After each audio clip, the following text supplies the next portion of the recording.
right. All right. Okay. Thanks, Vijay.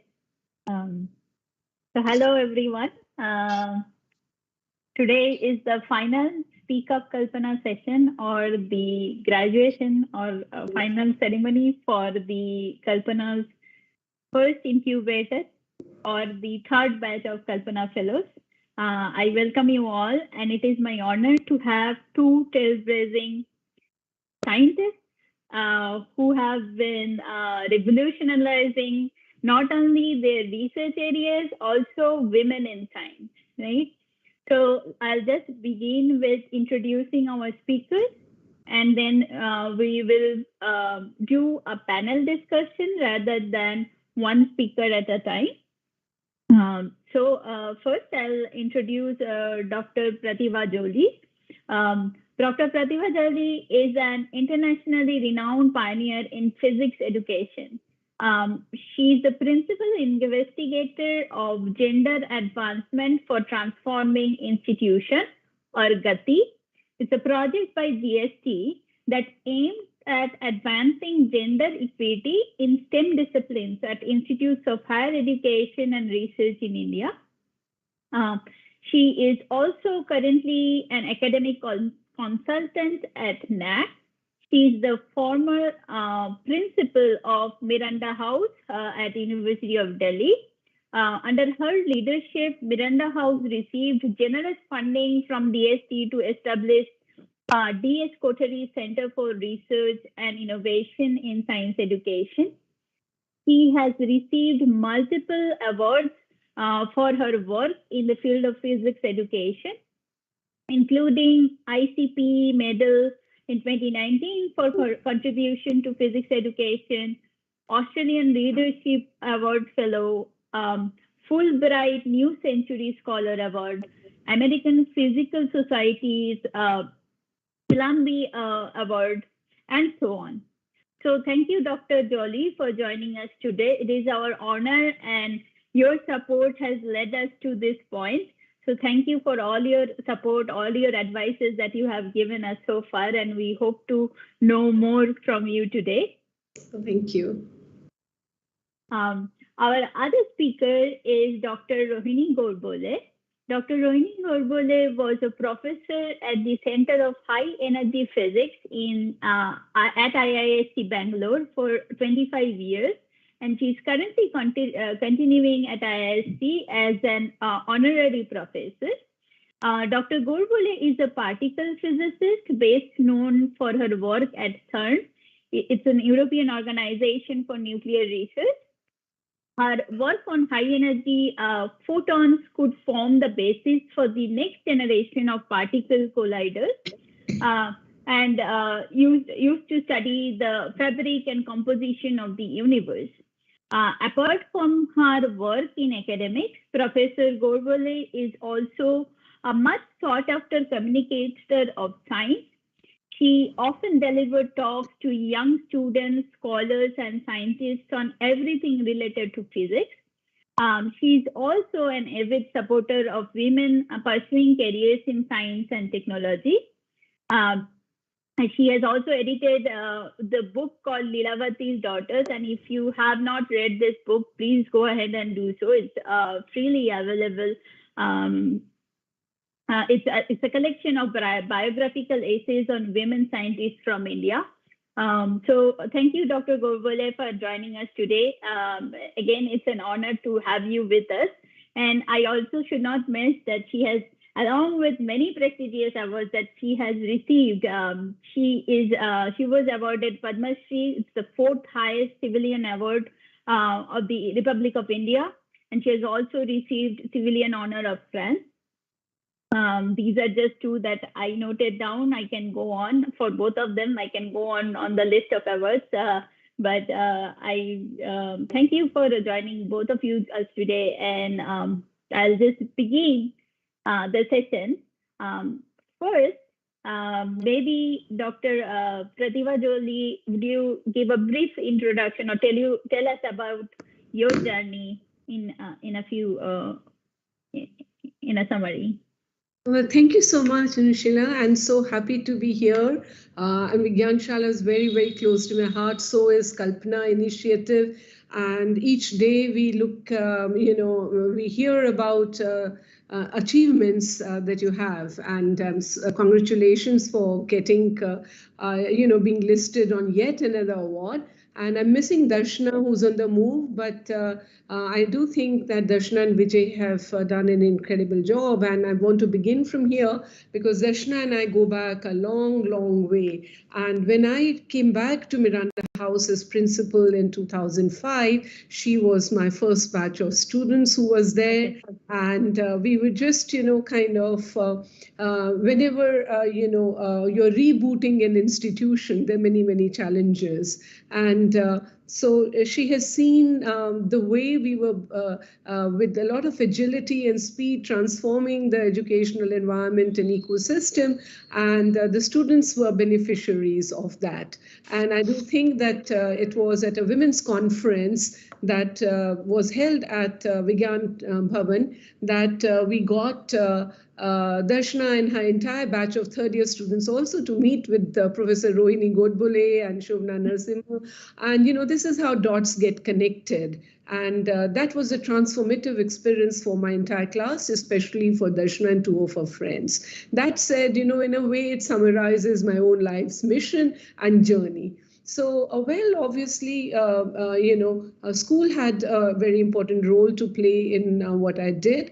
I went to Lady Evans School in New Delhi, and way back, there were few schools. This was an all-girls school, but it was ahead of its times. So, for instance, we had no uniform, and the entire school was taken to National Stadium for its Foundation Day event, and that now when I see the Olympiads opening ceremony, I have a sense of deja vu because we did it way back in 60s at the same scale, and for our sports events and cultural events and so on. So the focus was not just on domain-specific education, but that too was there. So we did sports, we did drama, we were taken out to watch films of Charlie Chaplin at that point, and Bicycle Thieves is the first film I watched, and so much more. And science, talent, training became a part of the institution because it had a house in the hills in Dakshai. And the folklore is it was also haunted. What more can young girls want than a lot of adventure? And, our teachers would take us and train us for this. So let me simply say that we evolved in an ecosystem that pushed me towards an interest in whatever I wanted to do. And,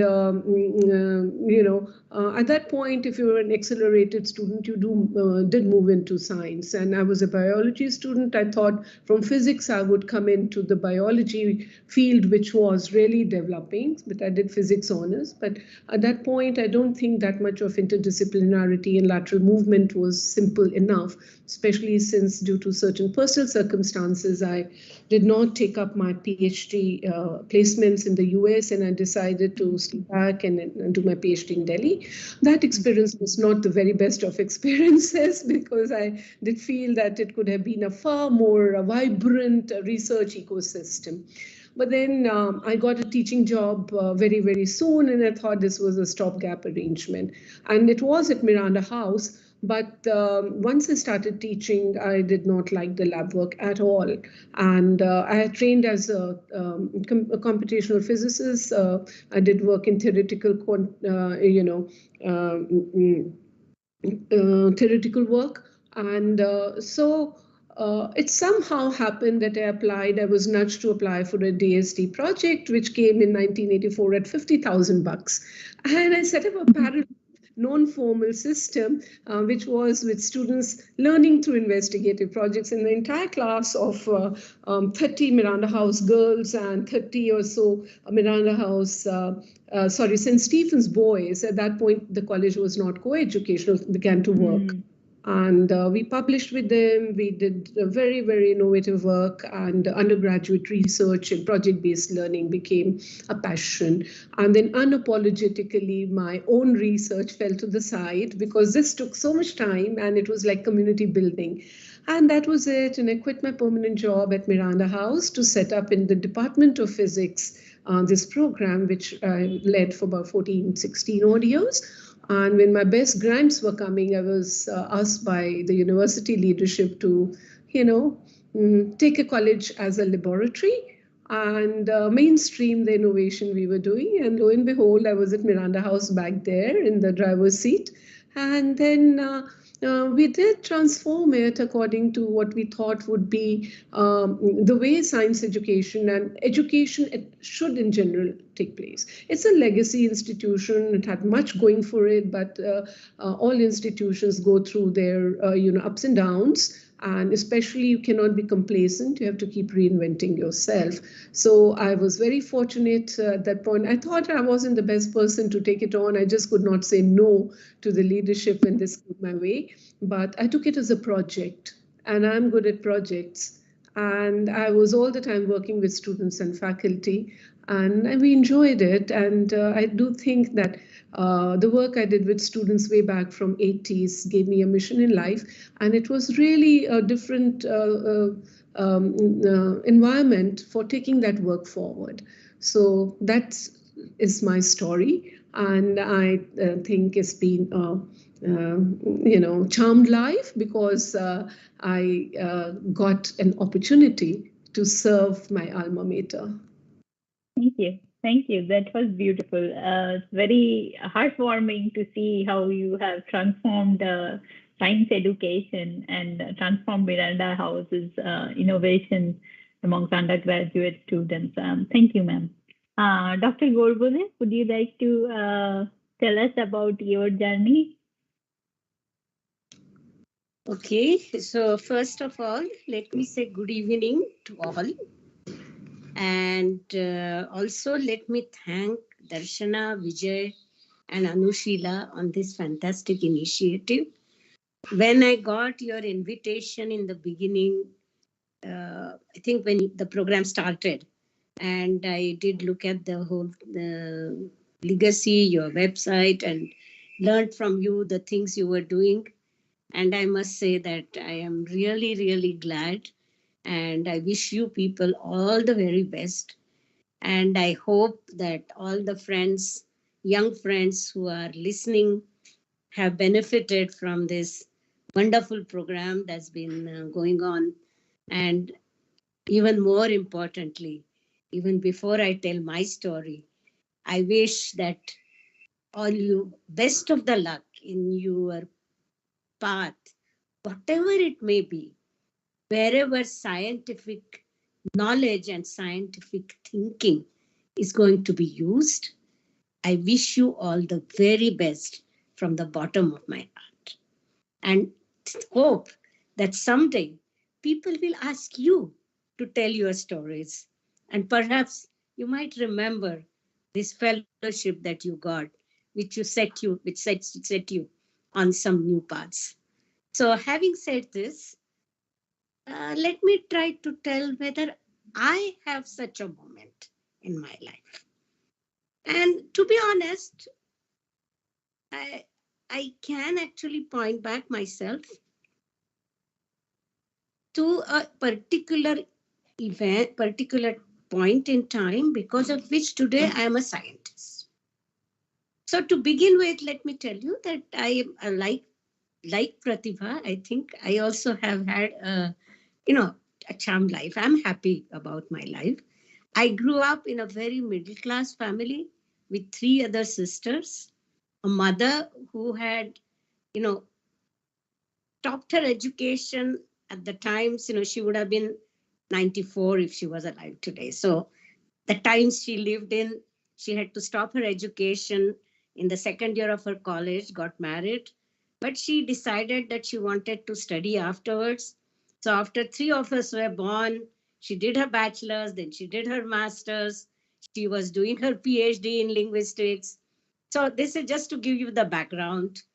Then I had a grandfather who had promised my mother that he will get her married only to a boy who has done his bachelor's degree. Now, you may not believe it, but 1940s, having a bachelor's degree for a man or a woman was a big thing. So to promise to your daughter that I will not get you married to anybody who hasn't finished the first degree itself showed the respect the family had for education. So I must say that I was lucky to be born in such a family which thought knowledge was important, education was important. So we were 4 sisters. I don't think anybody ever thought that, there was any limit to what we can do. So so I feel that these limits exist very often in the minds, and these limits get put by other people's ideas. I was lucky. I didn't have any such limits. But I went to an all-girls school, and that too a vernacular medium or Marathi medium school. So I studied till the end of my school in my mother tongue. And my school didn't teach any science till the 7th grade. But those days, there used to be a school scholarship examination in the state. And the state would give 10 scholarships in the whole of Maharashtra state. And my school, nobody ever got it. So we always wondered why. And it was not surprising because there was one full paper in science. And nobody was teaching science to the girls in the 7th grade. And I somehow said, no, this doesn't look good. I want to appear, but I want to know science. I want to get this scholarship. And then my teachers, school teachers taught me after hours on Saturdays, Sundays. And one of the school teachers said, please come home to my husband. He is a science teacher too in another school. He will teach you. And I think that is the moment that I can identify. That is the reason I am in science. I would have led a life of scholar, no matter what, I believe. And that I owe to my parents. They taught us how one lives life. What is education? What is poetry? What is drama? I think we discussed all that in our house every day, at dinner, at breakfast. So, my father would, because I didn't read English, he would read me science item from Times of India. And lo and behold, when I was 12 years old, he read me out the stories of the quarks that the Gell-Mann had invented. But at that time, I didn't know that that was going to be passion of my life. So just with them, perhaps I would have gone on and become a doctor of philosophy in maybe Sanskrit, maybe in mathematics. But it is because of this particular intervention of one teacher that I went on to do science. And that's where I found that this is what I wanted to do. And more important than that, then I also got the Science Talent Scholarship, the National Science Talent Search Scholarship, which those days it's something like what KVPY of today is. And it is because of that scholarship that I was able to go to, in BSc, somehow that was one of the things that happened throughout my college career, school career.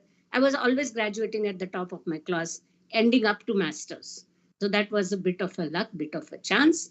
But because of this scholarship, I could go to IIT. I could stay away. So you can say that the schemes that the government introduces directly or indirectly affects your life. Because I went to IIT, there was one Professor S.H. Patil, who was a theoretical physicist, who was actually a Delhi University person who came to IIT in 1972. And I joined IIT in 1974. Or maybe he came to 68, I'm not sure. And then he opened my eyes that science, theoretical science, is something fantastic. You can build a whole system on the basis of few premises. And that's it. I got hooked. Then I was lucky. I got admissions in American University. I could go there.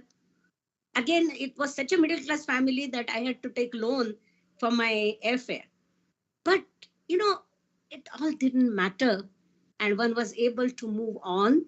And I think I just say I was lucky. I was able to do a good PhD. I came back to India. And life has had its ups and downs as a scientist. Actually, that I can take on later in our discussions. What does it mean to be a scientist and what are the problems in a scientist's life? So I'll come back to it as we go along. And maybe I will share some thoughts about that. So I cannot say that the journey was without its struggle, the journey was without its problem. I mean, that would be not appropriate. But even if it was not all roses all the way, one could get where one wanted to get. Some bit of luck, some bit of hard work, some bit of support. And this is what I will try to tell you. And I have been also, I would say, again, lucky that I have been able to do some work which actually impacted things on the international level, on the world level, at the level of the subject. And there you got to be a little bit lucky. You got to have the right sort of problem and you have to be able to, solve it at the right time. So that's what I would say. So I will stop it here, but I will end by saying that in all this life, I think, I have done many things. But the thing that has finally, one of the things that has stayed with me is students who meet me. Anywhere in the world, okay? Somebody I meet in China, the other day I went to a conference and one student said, "Oh, by the way, you lectured to us in 2013 at CERN in summer. I listened to your lecture."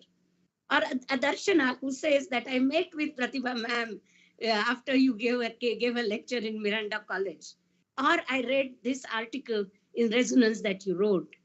And I think these are the times when one feels happy that apart from doing science, touching people's lives, touching young people's minds is something that I treasure most. So that's where I will stop right now. Yes, thank you, Gorbana ma'am. It's just, I think from both of your introduction, I would say finding that passion or what you like doing, that is also a key to progress in your career and move forward despite the challenges that you had. And like as a women in science at that time, I'm sure you felt more roadblocks than us today. So tremendous achievement to be where you are today. So thank you for sharing your journey. My next short question for both of you, if you were to summarize or mention like 3 keywords on the mindsets or attitudes that helped you in your journey so far, what would be those 3 keywords? Since it's the day of internet and keywords are everything. So, Pratibha ma'am, would you like to share? So I will give 4 words, and one has already been used, so that is why I can say, well, passion is always a key adjective when you look back, otherwise you can't move on. So, but that one is redundant because both of us have used that word. So I would say focus. I'm extremely focused on whatever I take on, and that's what makes me project, I enjoy doing projects and connecting dots and lateral thinking. The other I would say is resilience, because there have been so many challenges and so on, and to just stay afloat and keep your head above the water often is tough. And the third is actually a new age word, but when I look back, I do think that agility has been very important. So focus is very important to take your passion forward, and resilience to bounce back, whatever happens. Not necessary that you have to stay on the same ground, but, you just, anything happens, within 5 minutes I'm back at my laptop and I've forgotten all that. I mean, it doesn't really push me down under the water. I'm back at doing my work. And I think agility. I have somehow, maybe in personal decisions, we can be pretty slow, but when it comes to when you're solving your problems and, your professional work and projects and all, you do have to be able to break down a problem. And so I use agile in not just the sense of the literal meaning of the term, but also in the software sense. Thank you. Thank you. 3 beautiful words. I'm sure Kalpana fellows are taking notes on this. Rohini ma'am, would you like to go? Okay. Actually, again, apart from passion, I would say one word that Pratibha used, I would have used also, and that's resilience. Because somebody once asked me, what will happen when you fall down? Somebody asked me this and I said, no, I will bounce back like a ball bounces back. So that is basically to any kind of failure that you might come across. And in the life of science, you do come across failures. I mean, it would be stupid to say that everything you think will work out will work out. And at this time, I'm only talking of life of science, but in general in life also, bouncing back is very important. It is just not just in science, but even in science, this bouncing back is very, very important. And the other very important thing I feel, and that helped me, was to decide for myself what I want to do. And not let, I would go to people to ask for advice, ask for their, not for so much for advice, but for their opinion, so that I can gain and benefit from their experiences. But the decision has got to be mine. If I want to do something or not do it, it should be because I want to do it or I do not want to do it. And when you say want, you also must be, I feel, a certain level of personal integrity and critical point of view. You have to be able to look at yourself in a critical manner. I mean, it won't be very wonderful of course, it would be wonderful if I were to get a Nobel Prize. And yes, I want to spend my life to get my Nobel Prize. But I should know clearly, do I have that? Am I ever going to be? I mean, there is a certain realistic understanding of your abilities and your capabilities. So that's the critical mindset. So a critical mindset, a resilient attitude, and clear goals. Once you do something because you want to do it, then I feel that no mountain can be too high or no problem can be too tough to solve. So I would go that along with passion, you need goals, clear goals, so clarity of thinking. You need critical outlook. And last but not the least, the resilience, bouncing back. This would be my 3 words. Thank you. Thank you. I think fellows are taking notes, as I can see, and they're nodding their heads. So this makes sense. And yes, like resilience in any field of science, personally or like professionally, wherever they are, would be important. And we have been telling them also, right? Failure is just an opportunity to ask a new question or face that challenge. So especially if you're in a lab, I mean, failure is something that you deal with on a daily basis, and you cannot be like sad that one experiment didn't work. That's just how it is, and you just bounce back, and maybe you take a tea break and then bounce back and do something else and figure out what's next. So thank you for this. And actually, I would say one more thing in all this discussion that I meant, that don't let people tell you what you can and cannot do, what you are able to do or what you are not able to do. Decide it for yourself. I'd like to add one thing here, Nishila, because tree is always very limiting. And so too resilience, I mean, it follows from there. We have to be very self-reflective, as Rohini has said, I mean, you have to take your own, sort of critically evaluate all advice, but, self-reflection and being able to, you move forward when you are critical of your own work. So it's not just decisions and so on. So most of the time, I find that is something that we are not able to, most people are not able to do. So I do think that, I have the capacity to keep editing my own work many times and so on, or re-looking at it, and then, you find more novel aspects and keep refining. So in a sense, that metacognition is very important, just to be able to sit back and reflect. And it's not something deliberate, it becomes almost hardwired in the DNA. And that is when no shortcuts to quality has to be a mantra often. And I mean, it's not deliberate, but it has to get hardwired into your DNA. Mm-hmm.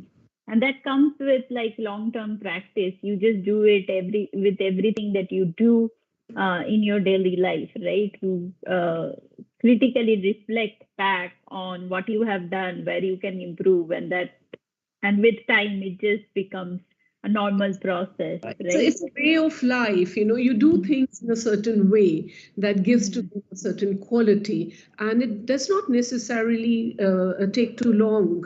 It is just the way you do things, and I think it's a trainable skill, because once you are aware that quality is important, or that you can do things better, you can improve it, then it becomes a way of life, and you do not compromise on it. Thank you. Thank you.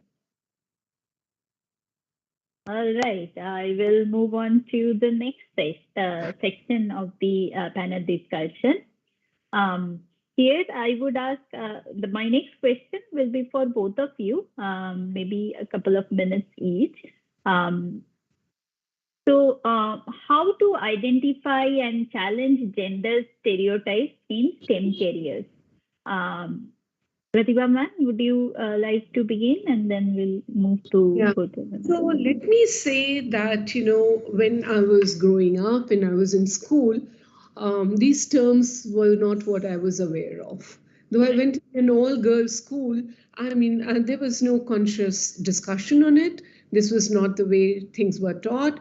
And even in families, I thought, that women were equal partners and so on. We didn't really hear about, though of course traditions and all are there, but so it is also, that also happens, and this also happens, women taking all the decisions as well. And then, they were certainly that, people got married in particular ways and so on. So when you now look back with a new vocabulary, you might say that they were stereotypes, they were patriarchy and all, but while growing up, these were not part of my vocabulary. And especially in a girls' school, and my school used to finish at 4:30 in the evening, and then I would go to National Stadium to practice for basketball. I never got home before 8:30 at home, right from my from grade 9 and so on. And then we had a test today. So next day there would be a test. And so, that was something we took in our stride. And I remember my brother once telling me that, I can never get up, I sleep rather early, and I have to get up early to do things. So he was very, very good at all that, what he did. But he said, maybe what you should do is you should read a storybook, so you also get used to sleeping late and so on. And, these are kind of mentoring moments. So I would do my schoolwork, 4:30, go and play, be coached for basketball, come back, and there's a test next day or some assignment. And that was something you grew used to doing every day, maybe 10 pages of your end of the book math problems that you wanted to solve or whatever, and then read also a storybook.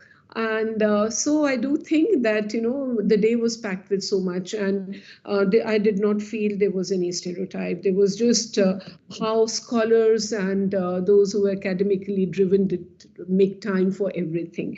When I look back, I would think differently. And I accidentally in British Council came across a book that was called Pink for a Girl, Blue for a Boy. I think an author was Allison or something. It had surveys and other things as well. And by that time, I was doing this project-based learning with my class. So I said, okay, let's also make a survey. And this was late 80s. And I made this survey, and I asked the girls, would you like to do it? And so this Jaya Tripathi was a student. She picked it up and she threw it in the bin. I mean, my students had so much of freedom with me. She said, I'm as much interested in doing this survey as any normal 17, 18-year girl would be. And there are no gender stereotypes and nothing. I said, well, I think I agree with you, because I had not personally experienced it, but I came across this book.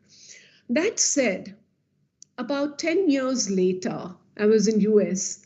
And I thought, let's do something on women in science. And to the same set of students, I said a similar set of questions, and all of them had to say that they had experienced discrimination in one form or the other. It was maybe implicit, some form of obvious bias and so on. And we did do that as a paper, but way back in 90s. But what happened, 1990s, 94 or so to be precise. But still that thing did not get to me. I felt because, there was a double whammy. I was doing work in education, which was breaking the traditional norms. We were bringing in experiential learning, and we were bringing in technology enhanced classrooms. We were doing a lot of work on new pedagogy, and that had a lot of resistance from the system. So the kind of problems that I faced, I thought, and there was hardly anyone doing it. So I had a huge population of students, both girls and boys, working with me. None of them felt that science was not for them, not the girls. There was no stereotyping. That's why I told this story. But from the system, I did face a lot of problems. And I thought that's because the work is ahead of its time, and to break a traditional teaching system is a problem. But now when I look back, I do think retrospectively that indeed gender too, my gender also added to the kind of resistance that I've faced. Because when you are pioneering something, very few are working, there's no critical mass. So the faculty as a critical mass was not with me. Students as a critical mass was with me, because that was the way to go. They were my collaborators. It's only much later when I came back to Miranda House that I made a community, and I was able to get teachers, faculty from all disciplines to work on active learning pedagogies and technology-enhanced classrooms, and do things differently, and bring in undergraduate as well as faculty research and collaboration. So, there's never unadulterated bias. This is something, so it's very difficult to parse what are the reasons for which you experience those kind of implicit or even explicit biases. And what you think on one date may change on another, because your perspective broadens. So today when I'm working on Gati, I bring in all that experience, and I see the complexity of the problem. And it's very fuzzy, it's often gray, it's not black and white, but certainly in hindsight and with greater, with a different vocabulary, which is the contemporary vocabulary as well, I can now place many, many things in a framework which does suggest that women would have fewer impediments and challenges if it was not for these stereotypical biases and behaviors and expectations and societal expectations. So you really have to work pretty hard to get past it. And so that's why I also spoke of literally being agile. You outpace your problems, and then you have not experienced those same things because you moved far ahead of that. And that in my case was always there. I always outran my problems. Beautiful. Beautiful. Thank you, Pratibha ma'am. Dr. Gorbole, would you like to go next? Okay, I mean, this is a rather, 2 to 3 minutes would be a rather short time to answer this question. But to begin with, again, just like Pratibha, I think this is typical of the times and the typical of the class of the society in which we were brought up. I didn't know till today about you, Pratibha, but I think it is the typical of the times also. These were the times after India had become a newly independent India.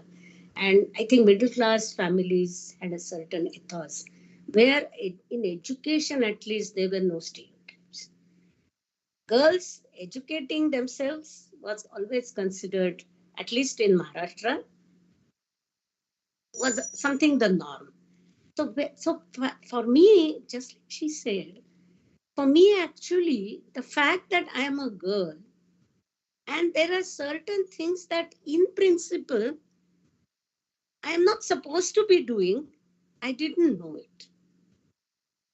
Nobody in my family, people around me ever told me. So in that sense, for me, I was not really and truly aware of the gender stereotyping. Now, that doesn't mean that all the treatments that one got would have been completely even-handed. But I came in a family where there were 4 girls. So there was no question about treating boys in the family and the girls in the family differently.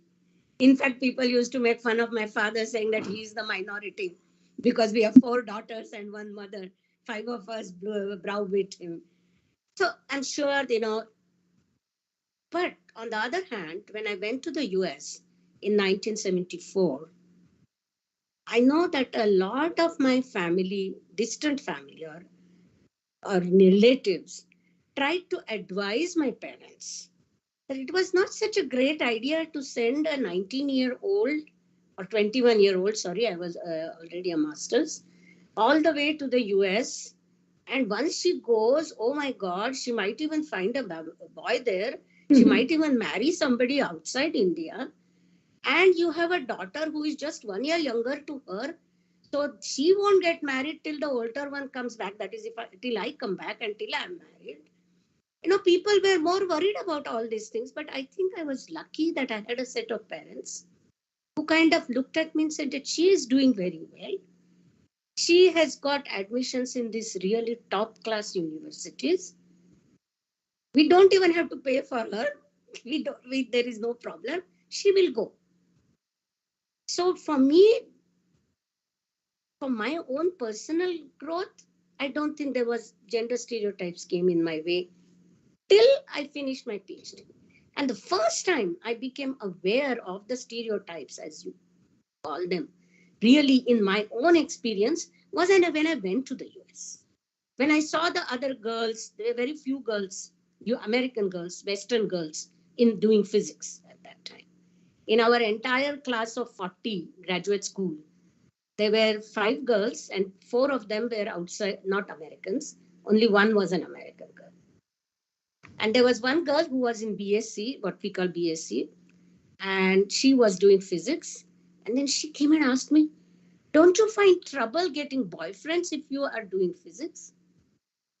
I think that is the first time I realized that in some sense, in India, as far as education is concerned, we are quite lucky that the stereotypes do not affect the education we can take.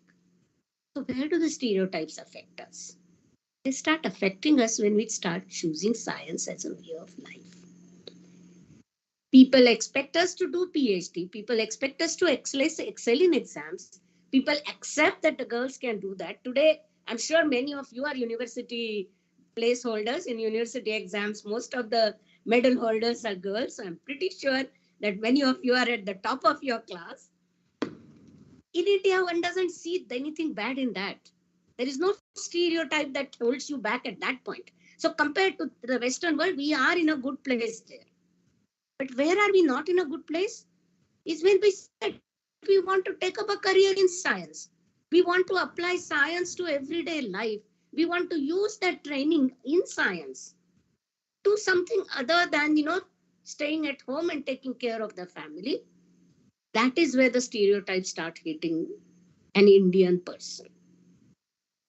And more important than that, for a scientist, that's where it really hits, because the mentorship you get, the advice you get, is based on ideas that people have about what a woman should do and should not do. What a woman can do and cannot do. Oh, she can be a medical doctor. Because we have many, Anandibai Joshi and Kadambini Ganguly started the thing in 1885. And now, 50% of the women's PhD, MBBS students are women. So that is considered as a respectable profession for a woman. Teaching is a respectable profession for a woman. But doing science, being an engineer, going and working in the field, working in the lab, that is where I think in India, the gender stereotypes are really hitting, at least in the small, urban, educated sector that I'm looking at. I am reasonably sure that in the non-urban areas, in the rural areas, situation is perhaps even worse. And there perhaps the gender stereotyping hurts you even to allow you, quote unquote, to take education. As a sort of, I will finish this by reminding there is this wonderful film on biopic on Mithali, what's her name, the cricketer, Mithali, what's the second name? Yeah. Mithali Raj. So there is a biopic on her life, okay? And there was an incident in her cricketing life when she took off from the Indian cricketing team, and she said, I don't want to have anything to do with it because there is no future for this women in blue. So she came home and she was supposed to get married. So she met a quote unquote somebody from a prospective groom. And then the mother of the prospective groom says, it is allowed to wear dresses when you go on holiday. It is allowed to go alone with your husband for a trip abroad twice a year. So it is this allowed, okay? And that stereotype, I'm afraid, exists in families' way of thinking. And that stereotype one has to deal with only by continuous community education and talking and dialogue. Just like when Anandibai Joshi was trying to study to read and write, she was the people threw stones at her because girls are not supposed to read and write. Compared to them, we are very lucky. We can sit and chat like this. We can dream. We can think of these things. But we have a long way to go. As I said, in the non-urban and somewhat different classes of society, situations are still not exactly as we would like them. Thank you.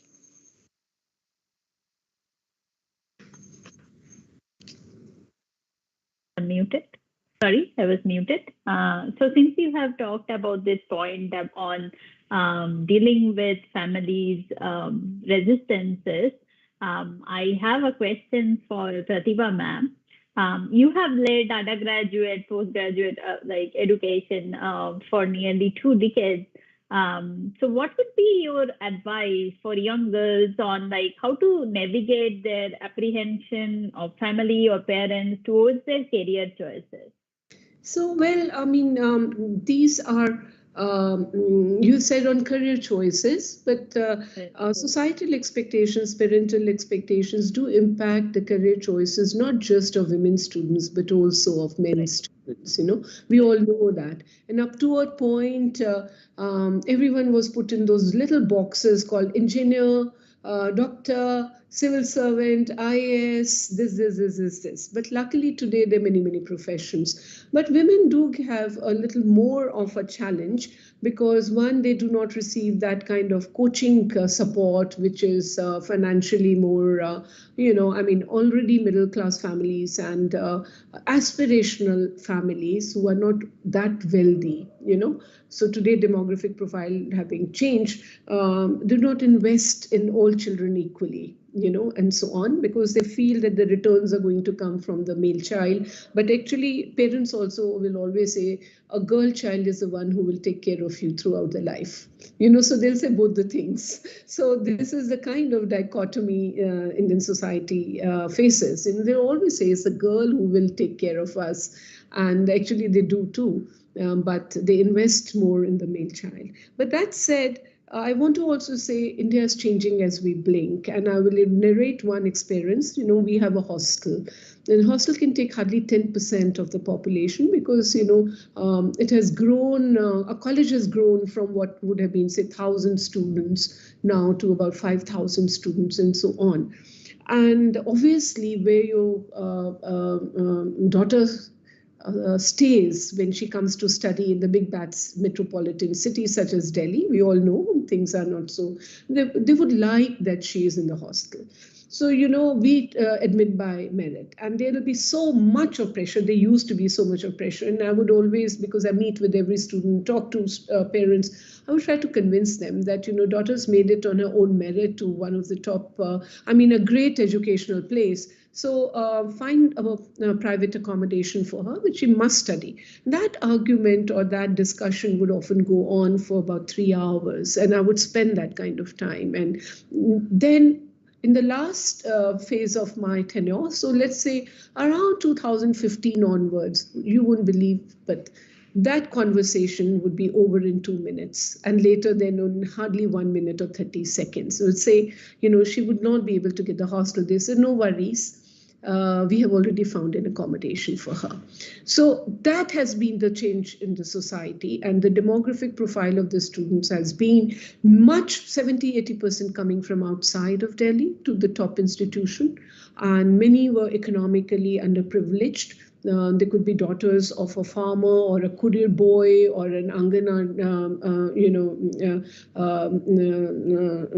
worker, and so on.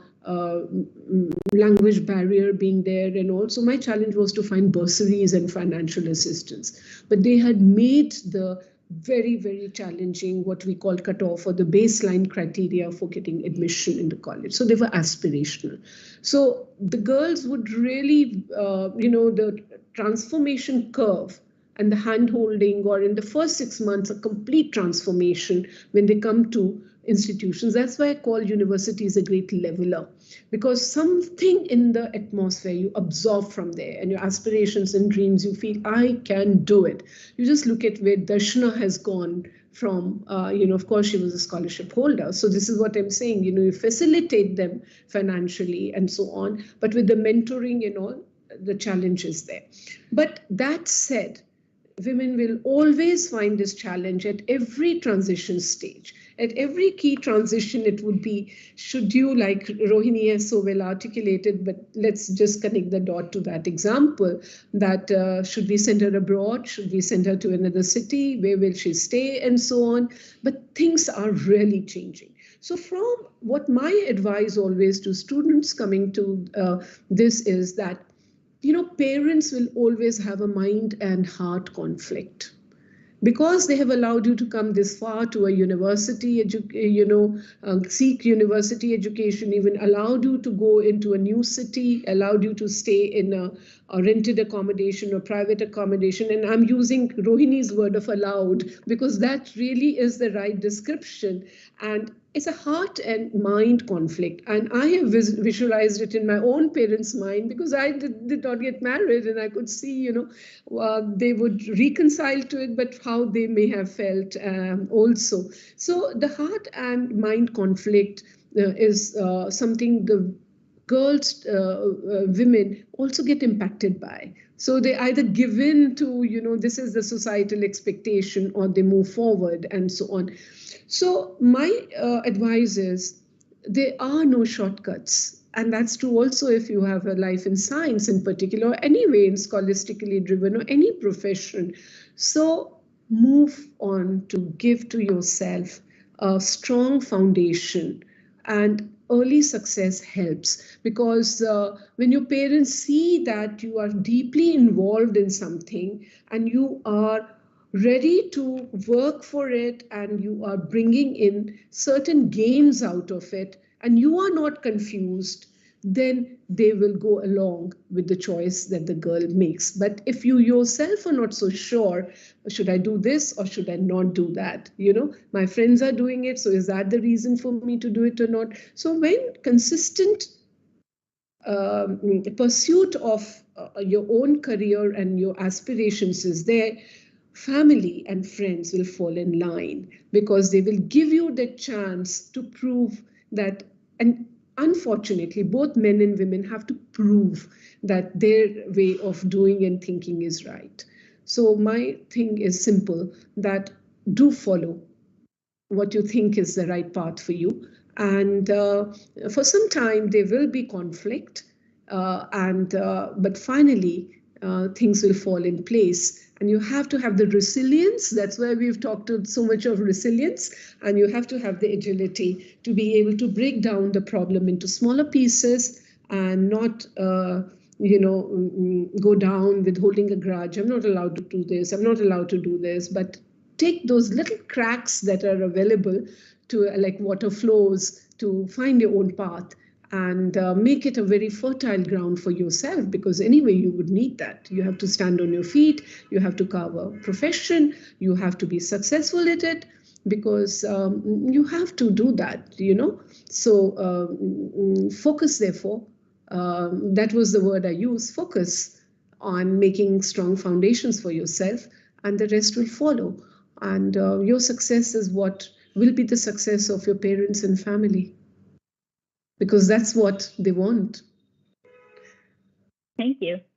We also specifically asked this question because we came up, few of the fellows were asking us these questions on how to convince their parents to let them go for higher studies, for masters. So thank you. I'm sure this advice would be really helpful for them. I hope they're in the audience and listening to you. So thank you, Pratibha ma'am. So very briefly, to have the courage to say, but this is just what I want to do. Give me a chance. And there's nothing better, and it's so simple and straightforward. But of course, easier said than done. Right. But like you said, if they see that you are dedicated and you are working hard on something, it might not happen overnight, but slowly they will also be convinced. I hope they will be, because the person that I'm talking about, I felt that she has the spark in her, and I think if she can do it. So my next question would be for Dr. Rohini Gorbole.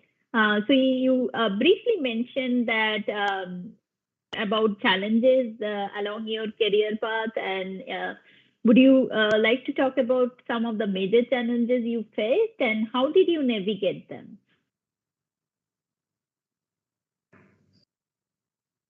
As I always say when I'm asked this question, that I rather answer this question in generality rather than the question about hurdles in my path, because I may not be very objective about the reasons why I didn't reach a particular point in my journey when I thought I deserved it.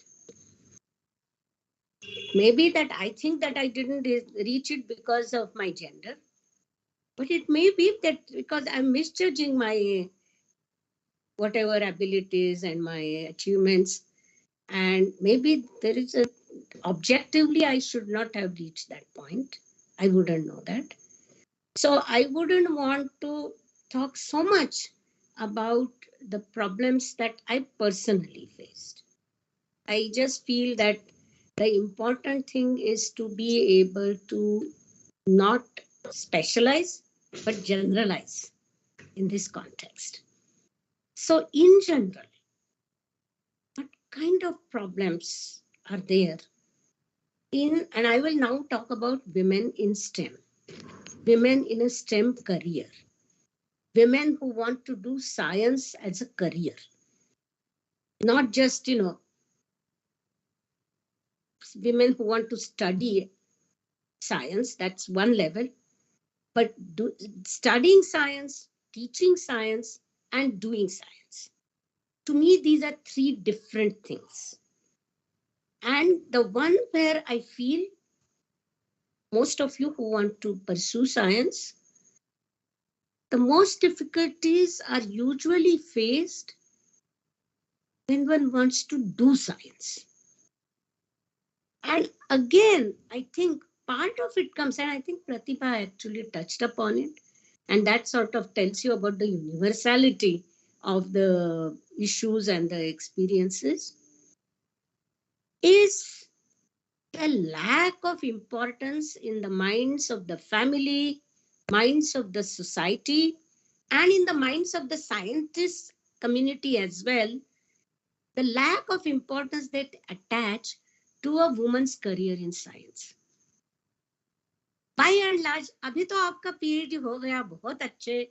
You know, it's really, we are really happy that girls are doing so well. They have, they are doing very good PhD. Bahut achhe, pat, pat, pat, pat. But after that, ab to theek ho gaya na.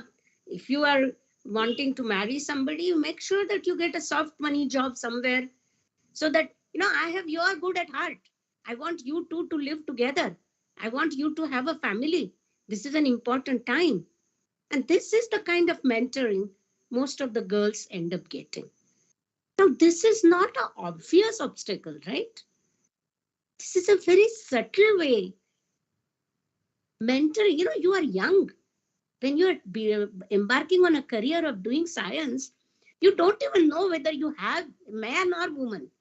After doing PhD, you don't know whether you have in it to make yourself a free, independent thinking scientist who marches on his or her own paths. You don't know these things when you finish your PhD.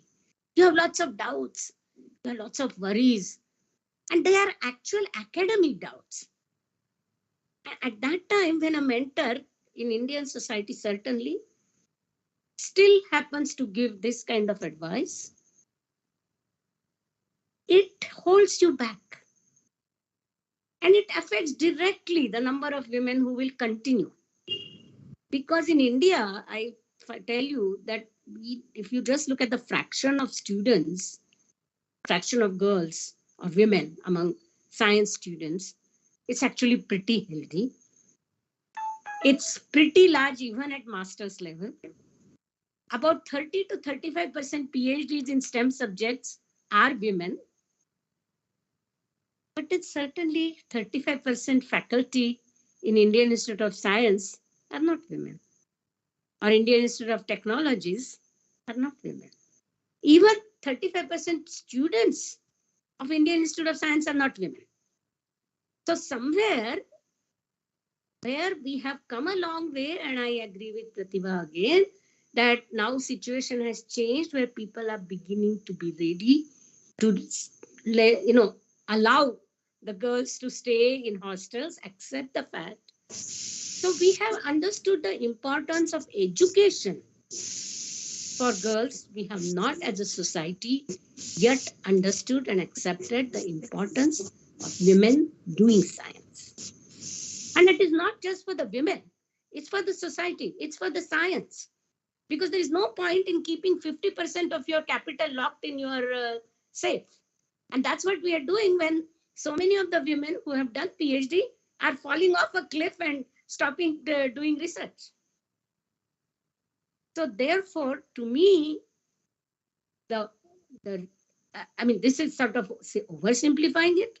Of course, there are normal issues, what were visible issues, such as, the time when you should get married and have children is also the time when you should establish yourself in a career in science.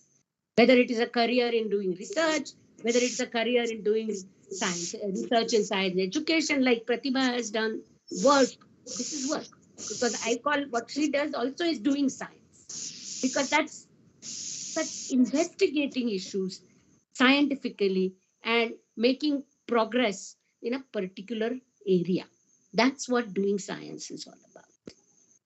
Teaching science or learning science are two different things which are necessary for doing science, but they're not sufficient. And the real obstacles in a life of science, there are, of course, these biological obstacles. I mean, it's only a woman, the time when you can have a child and the time when you should establish yourself in a career, unfortunately, are overlapping. As an engineer, as a doctor, you can get your degree and you can start your job next day. There's no problem. In a life of science, you need an internship. This internship may be with yourself, like Pratibha described her projects. I think that was her internship in the area of science education. In the projects that she conducted, she charted the paths. Sometimes it could be internship under somebody's guidance, like a postdoctoral fellowship. But these internships are important These internships are where you set up yourself, where you say, this is me, this is what I do. And I think not getting, having an overlapping bodily requirement. So there are two clocks which are ticking, the body clock and the clock of a science or clock of a career. And I think that is specific for women in science. Apart from that, there are usual issues about elderly care, family care, children's education, having the children, raising them when the children are young. But I think those are common to all women, all professional women. For women in science, there is this overlap of two periods, which is actually quite different. And many of the women who contributed to Lilavati's daughters, and I can say from my own experience and my friends, some of us ended up saying, let me not have children. Because that's the only way I can deal with this situation where I can be fair to myself, because I want to continue this career in science. I mean, this one thing I can share on a personal level. When my mother told me, she said, you can have the child, I will take care of the child. And I said that it won't be fair to the child, not to me and not to you. So what we need is creation of support structures, which will help women get over this speed breaker. And that we still don't have enough of them. And that is to my mind, that is the real challenge. As I said, the other challenges are there and you have to deal with them. But in the world of science, I will also tell you to some extent, people respect your achievements in science.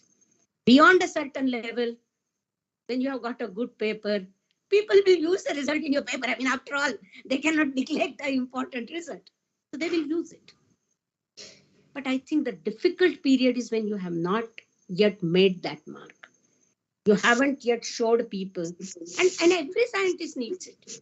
Man also needs it. It's that man doesn't have an simultaneous responsibility of starting a family. So what I think is specifically needed is help in this period.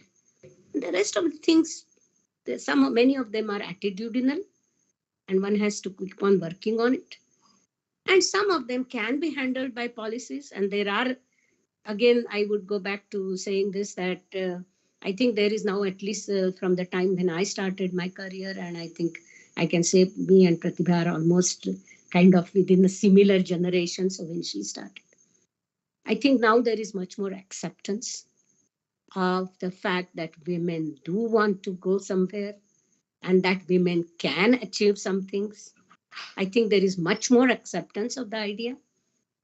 And sometimes some of these things then can be helped by specific policies, which are fortunately now, I don't know when this policy will come, but the Science and Technology Innovation Policy of 2021, Act 2020 actually, but which is still to be implemented in 2022.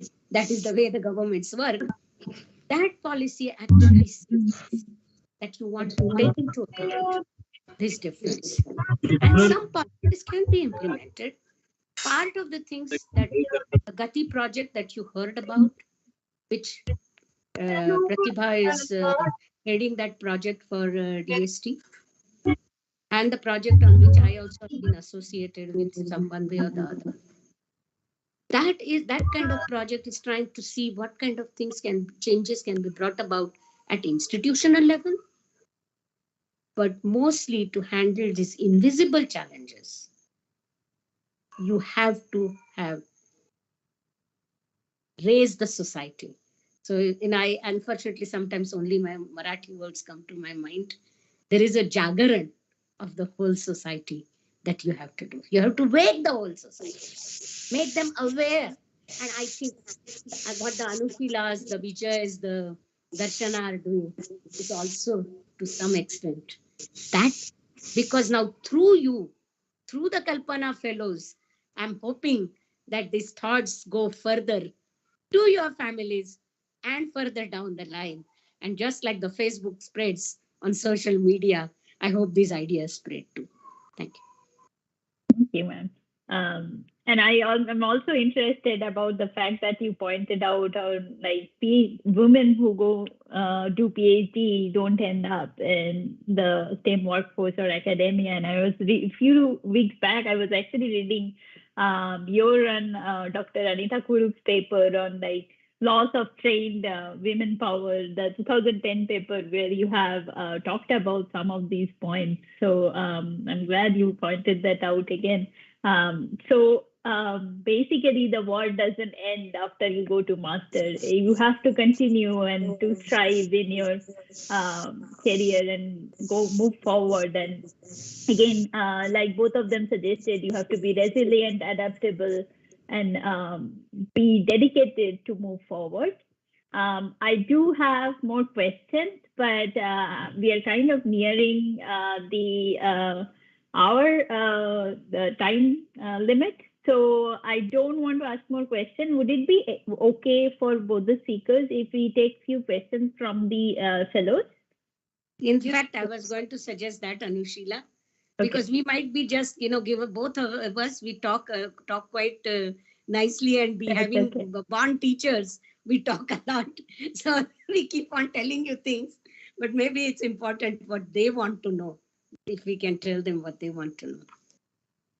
I'm sure they have a lot of questions. I can see happy faces when I said questions. So Pratibha is nodding her head. So please raise your hands and okay, Sheetal.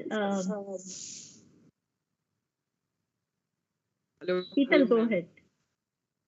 Hello. Hello, ma'am. Go ahead, Sheetal. We can hear you. Yeah, it was a great session, and I had a question that,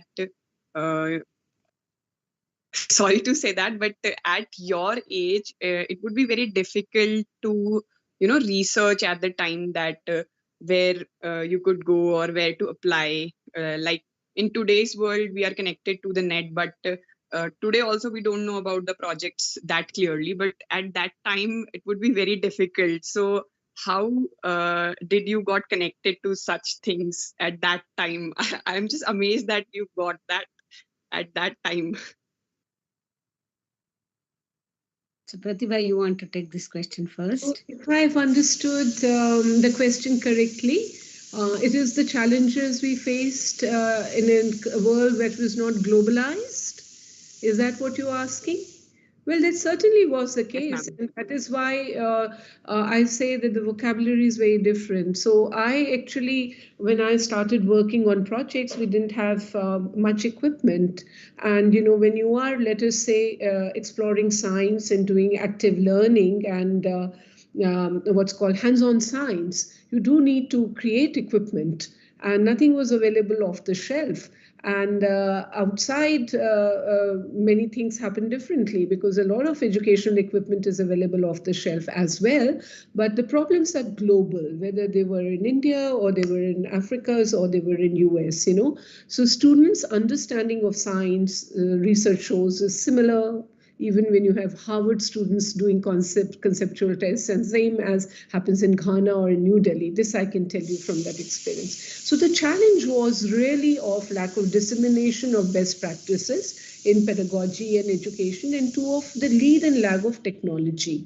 So, I mean, like I did in the 1980s and 1990s develop, and that was part of my work. We evolved as we were developing equipment to making indigenous, rather low-cost sensor-based data acquisition systems. And as I told you, I sort of enjoyed programming and came from the IBM 360 era, but then we were pioneering use of desktops at that point, so programmed in Basic, Turbo Basic, Pascal, Turbo Pascal, and I did maybe 60,000 line programs on a 120 KB BBC microcomputer before Excel and before, all these graphing tools became available, and developed that. And I wanted actually as a homegrown technology for this sensor-based data acquisition system to facilitate teaching of science and reach every child, every student but the country was not ready for it.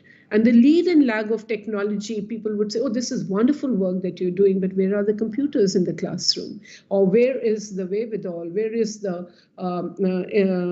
resources and funding? And also that is why I said mainstreaming pedagogic innovation, educational innovation brings its own challenges. And that is something that has disappeared because now there is no lead and lag of technology and technology transfer. In fact, if anything, India is way ahead of many of the things and so on.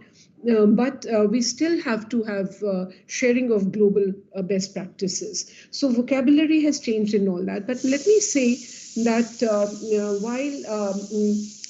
I always say, in my case, it was always a double whammy because, I was unapologetic about the fact that I was researching on science education and building a science of teaching and so on. And that was not acceptable in the country, because nobody saw anything wrong in traditional way of teaching and so on. Or maybe they said politically it is incorrect to say, yeah, change has to be there, curriculum has to be revised. And so some of the ideas got picked up because there was nothing available as an alternative, but accepted in principle, accepted in letter, defeated in spirit, because the community was not ready to adopt those innovations, but politically it was incorrect to say, oh, this cannot be. And this is something that NEP will also battle with. You can have new ideas, but what is the critical mass of those who understand how to negotiate it in communities and in classrooms? So work was not recognized in my case because it was in education. That one was building a science of nationally, but internationally things changed because then obviously I was going to conferences and then one thing led to another. My work was appreciated. I got scholarships and fellowships that allowed me to work with the best research physics education research groups across the world. And that was an era in 1990s, 2000s when the top grad students chose to go into research on science, physics education. And all US universities established physics education research groups within the physics departments rather than in education departments. And so that recognition that if physics is to thrive, physics education needs to thrive, had dawned on the rest of the world. And within IUPAP, my Physics Education Commission 14 was the favorite. I got to give a talk at every meeting because that was considered as its flagship commission. And so recognition came internationally. I could chair IUPAP ICPE. I was vice president of IUPAP, which I think hardly 2 or 3 Indians have been. And that gave to me a great exposure. And then finally, the recognition through its medal came as well. But India is not ready to see that building a science of education is as important, in fact, more important than core research, because unless, every tribe has to nurture its children. And that can only happen when you provide a very effective educational system. So let me say, and this is something that I addressed 2 days back at one conference and so on. Do action research in whatever field you are doing, in addition to the core research. And that is addressing the problems that you encounter.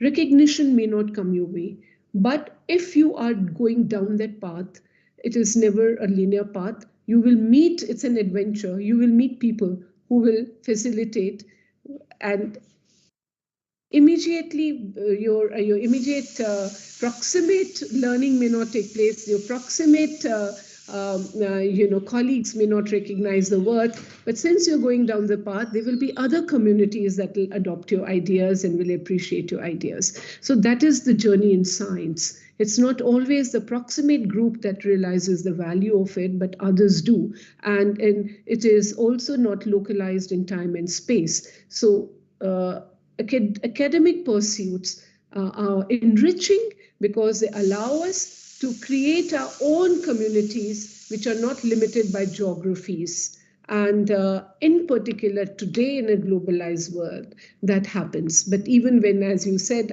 certainly we are Jurassic ages, but even in our time, and I'm sure Rohini too, we created communities that were not limited to the four walls of our own institutions, that went far beyond that, and they enriched us and our recognition, which everybody does need to stay motivated and to deliver, and for work to be recognized, came from the larger international community.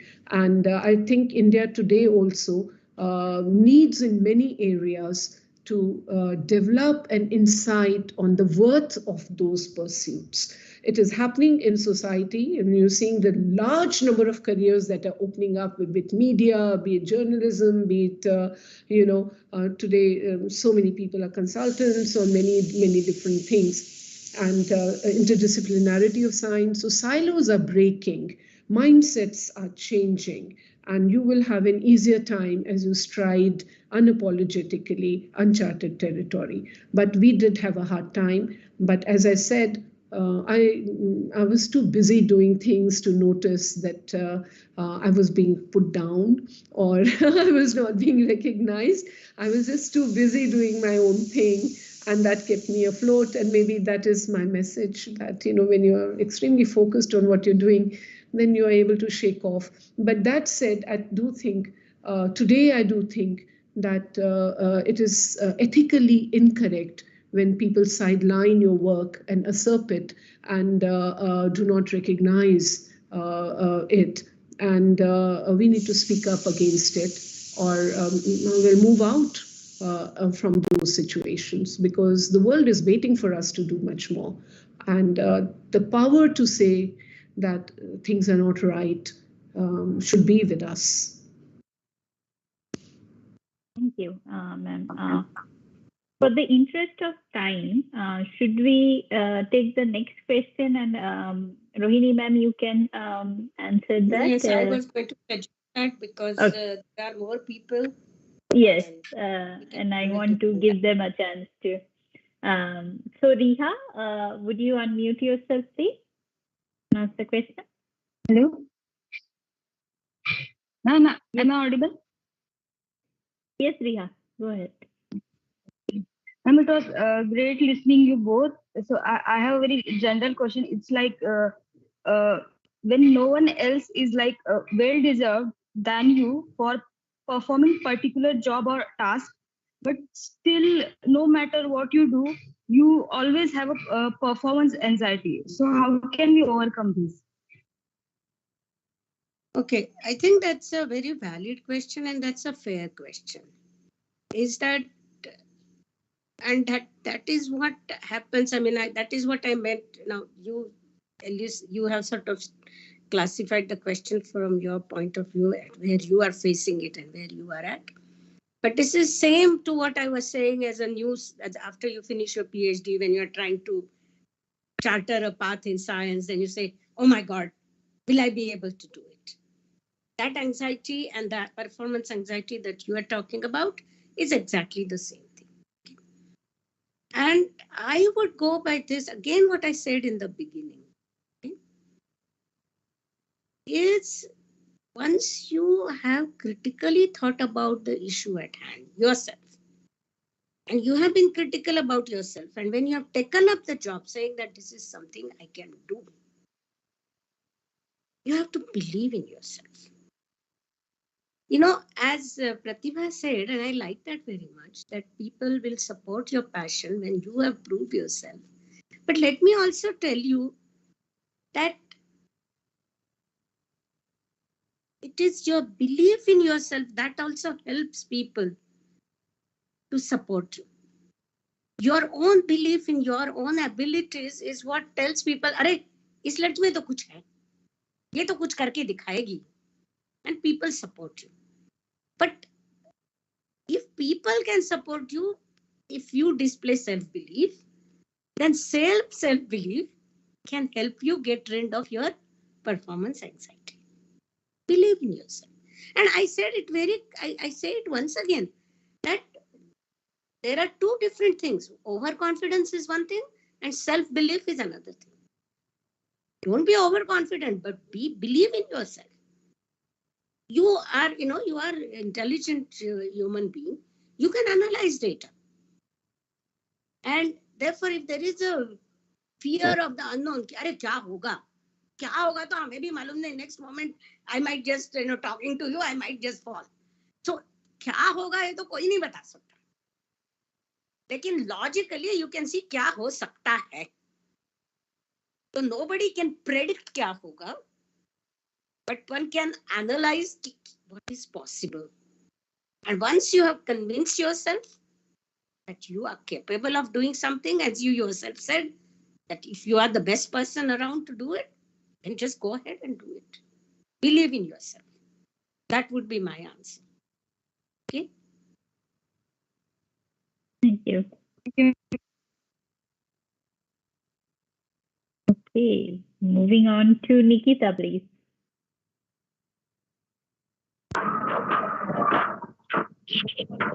Hello, Pratibha ma'am. Rohini ma'am. Hi. Am I audible? Nikita.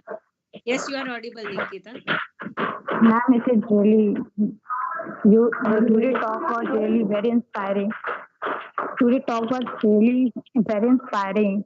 It is really very amazing to see that what problem, challenge you faced at that time. And my question is that that time when girls were not doing PhD and they were not thinking to do science, and you did your particle physics. So what was your challenge? What was your motivation? And how was you? You were so clear that yes, this is the thing I want to do. Okay. Ma'am, this is thing. No, fair If enough. any self-doubt you faced that time. No, fair enough question. As I tried not answering this question when Anushila asked me the same question, but you have asked again, I will repeat that. I will tell you the answer. Okay. To begin with, I must say this, that frankly, for me, just like I went from BSc to MSc, MSc, I went to PhD. So at that point, I truly did not think I was doing something extraordinary. I mean, I cannot explain it any other way. If you ask me, I had many more doubts when I went to IIT to do my MSc.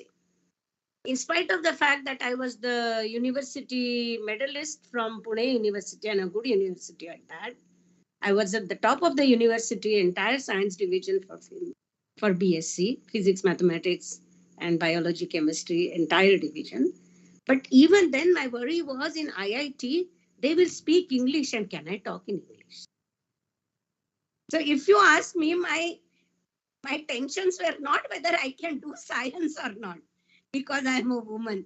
And in IIT, obviously, there are not many boys, not many girls. But I didn't worry about that.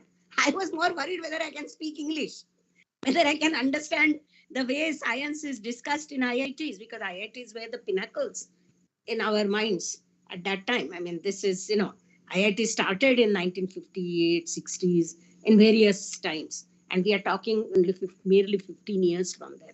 1972, I went to IIT of Bombay. So IITs were these big citadels. So if anything, I had worries about that as a human being. Can I manage? Or when I went to the US, it was a world unknown. I mean, in a globalized world, now even Domino's Pizza that is in the US is here, Domino's Pizza before you go to US. But here, one didn't even know the word pizza before one went to US. So it was a different world.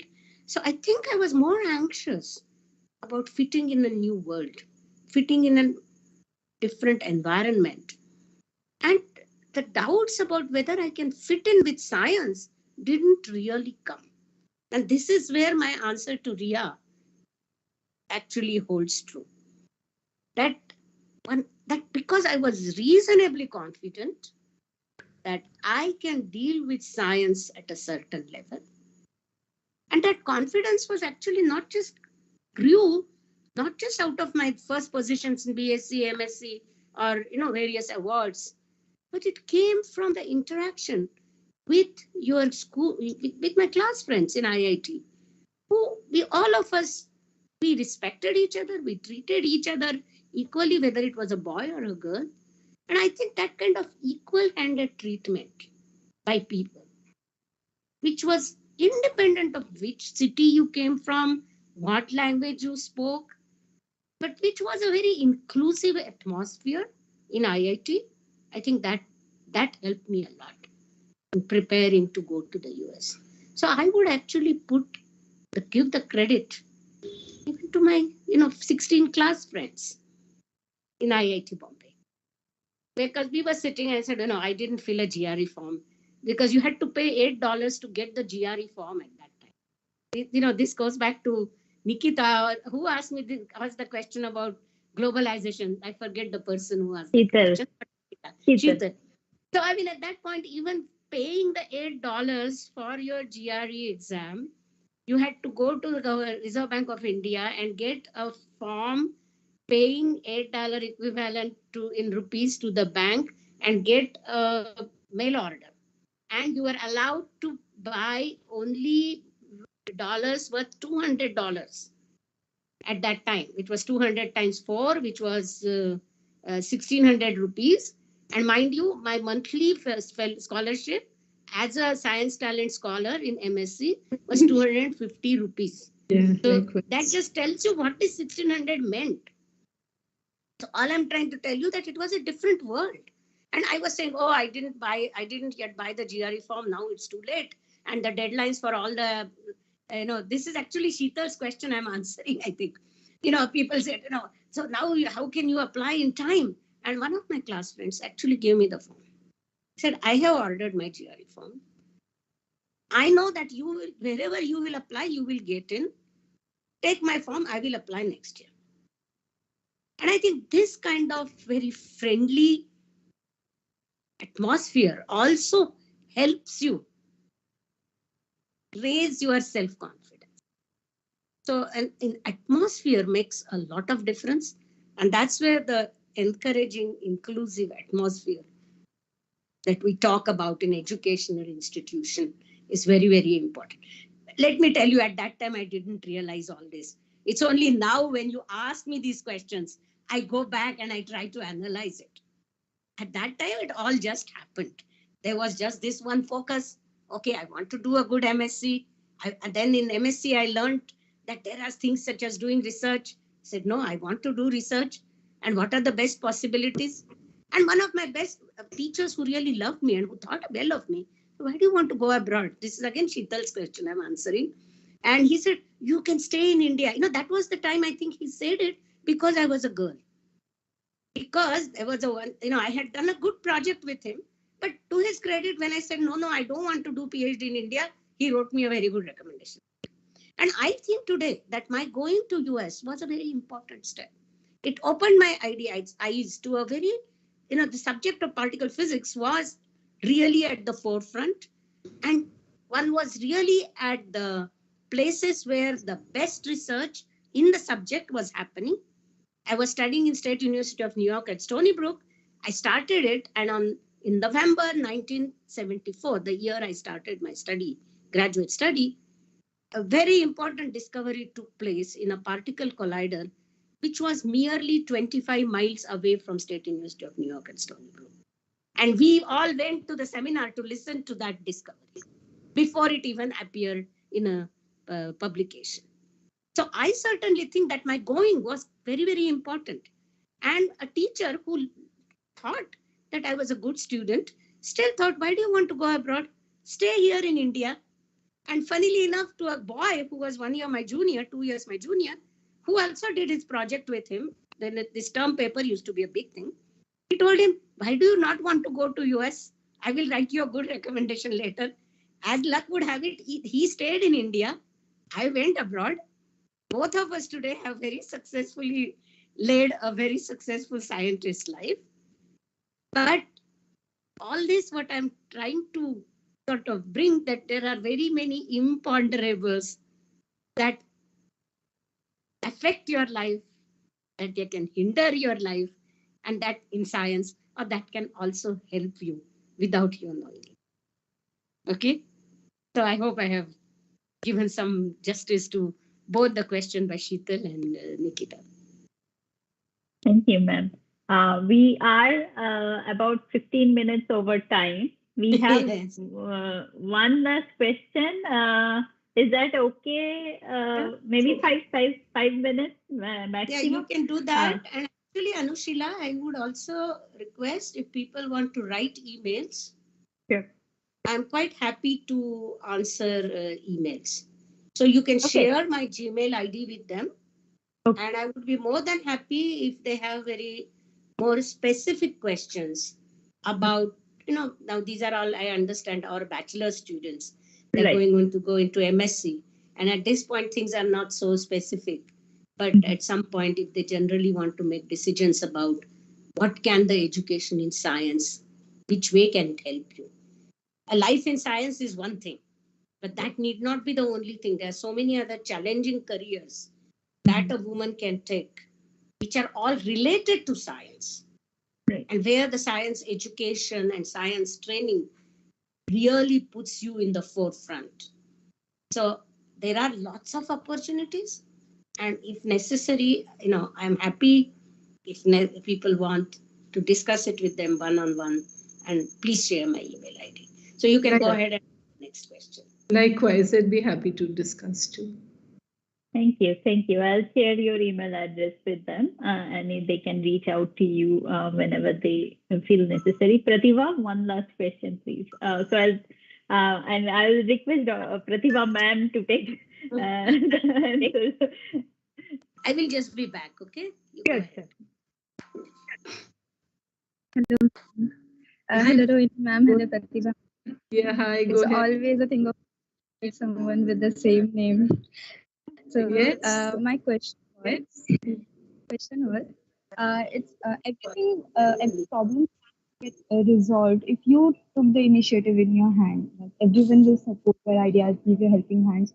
If you prove that you have the potential, but sometimes we just collapse and we find loss. We get lost in the chaos. So how to build that self believe in ourselves, how to not quit, and how to stay focused in our path. Like that is like following a passion is also a great, also a difficult task. So can you give some tips on how to be persistent?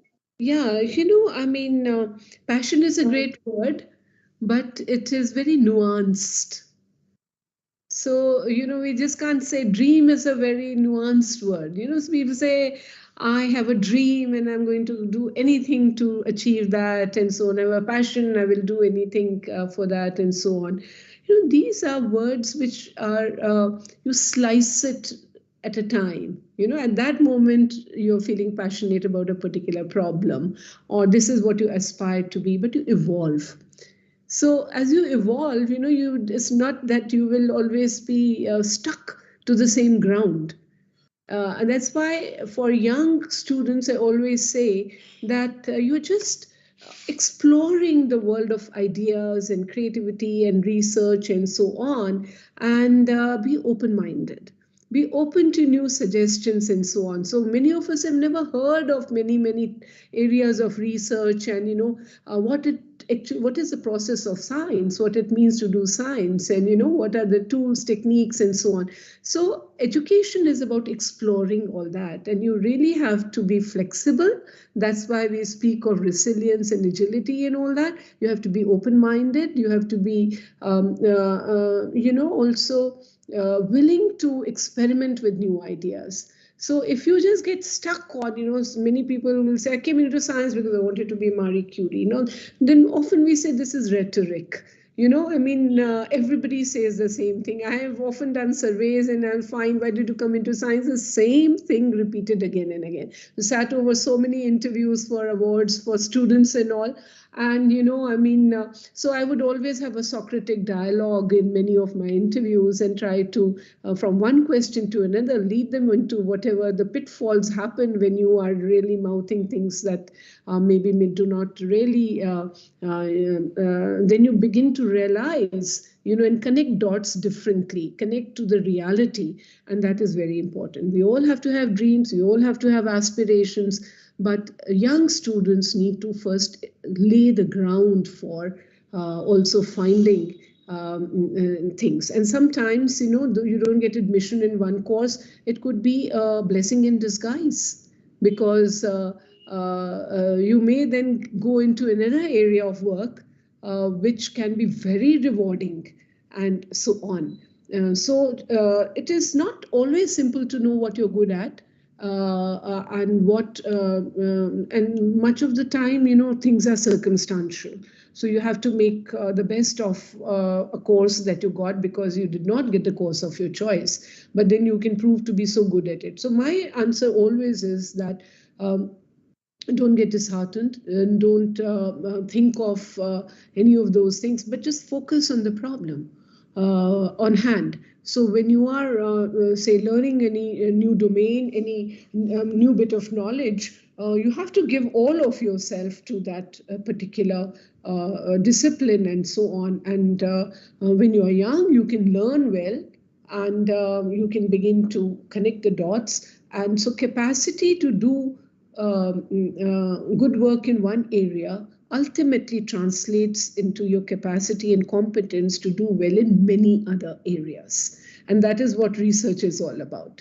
And therefore, don't get shackled too early, and don't make choices too early, because all of you are right now at the exploratory stage, and many things will happen. So again, this happens, and I've come across many students, you do a PhD in a domain where finally you find that the jobs they're not enough jobs in that. In fact, on LinkedIn, I asked one of the young women who had done a research in one particular area of biosciences, and then she moved on to have a startup and do things very differently. And then I actually wrote her a private message, and I said, it's very interesting to find someone who has done a PhD and has 2 postdocs in a particular area to move on. And she said, I realized that there are very few jobs in this particular discipline. And even though I'm an early career researcher, someone has offered me a postdoc in that area, they cannot absorb me in a job. But she had the strength to move on to be entrepreneurial and take on something where science can be used, but she will not be researching on that, but she had the courage to come up with a startup. So this is where you must remain open-minded, and your training and what you do as part of your student life is one matter. And then as you evolve to be, say, researchers, PhD scholars, early career researchers, and so on, then you do have to think that you have to build a career. You need a tenure position. And there you have to remain flexible. You may then have to even change your discipline. But because you have learned to learn, you have learned the art of solving problems, whatever be the discipline, you can undertake it. See, now I have always said that I'm not a gender expert. And I was asked to develop the framework for Gati, the gender thing. And when I gave the acronym, I looked at it from my life experience, and I called it gender advancement, but for transforming institutions. So the focus became the community, not the individual. And I brought in all my life experience as a student, as a researcher, as an educator, as an administrator, and connected the dots to create a framework that goes beyond gender, actually. It is about the sense of belonging all individuals have in institutions, and how institutions can progress only when they begin to look at the larger picture, and for all individuals, not just females. So gender is not limited to females. So what I'm trying, therefore, to tell you is that you will go through these problems. So write down on a piece of paper all the negatives that are associated with a PhD. I just made people do that in one thing. And then do it for all the good adjectives that come to your mind and say, those were the good times, those were the bad times. Those were the bad times, the worst of times when your ambition wavered, and then you overcame them because you solved a problem that said, Eureka, the aha moments. And those were the best of the times. And there is the learning that you survived the bad times to be able to experience the aha moments. And once you do that, then, you do know that you will be able to make a good life. But don't get too frozen or too anchored onto just that one little thing, because nobody in this world knows just what they want to do, or very few people know. And even those who know may not get enough circumstantial support or what is called, to do things. And on the other hand, in my life, it's serendipity. It is just suddenly certain problems were posed to me and I was able to solve them, and they changed the course of my life. But I took those opportunities, not in a very well deliberated manner, but just that, well, a problem somebody's asked me to solve, so I better do it. And then I learned to do it. So I think that is the way to go. Don't carve anything in stone. Sculpt the stone as the need arises. And then you will find that you have made something of great importance for yourself and those around you. And don't worry about the cracks in the stone. No the master craftsmen are able to then change the entire design just because a crack came up in one part of the stone. And so the original could not be carved. And then they just changed the design and they're able to carve something of far greater beauty. Thank you. Thank you, ma'am, for the wonderful answer. We are well over time, almost 30 minutes over time. So I would like to close the session now. Thanks to both of you and all of our fellows who are still here. Okay. So thank you, Pratibha ma'am, and thank you, Rohini ma'am, for sharing your journeys with us, all the advices, the inspiring stories that you shared, the challenges that you navigated, and how that can help our students to move forward in their journey of STEM careers and STEM education. We are really grateful to have your support for the Kalpana Fellows and for the Gyanshala. I can't really thank you enough for being with us today and sharing everything that you have shared with us. Thank you, everyone, and I would like to now close the session. And I will share your email addresses with everyone if they need. Thank you. So thanks. All the best, everybody. We can't see your faces, but feel very much connected to you because our lives are intertwined because of similar kind of, experiences. Thank you. Thank you. Thank you, ma'am. Thank you, Pratibha ma'am. Thank you, Rohini ma'am. So nice to hear you. Thanks a lot. Bye. Good night. Bye, ma'am.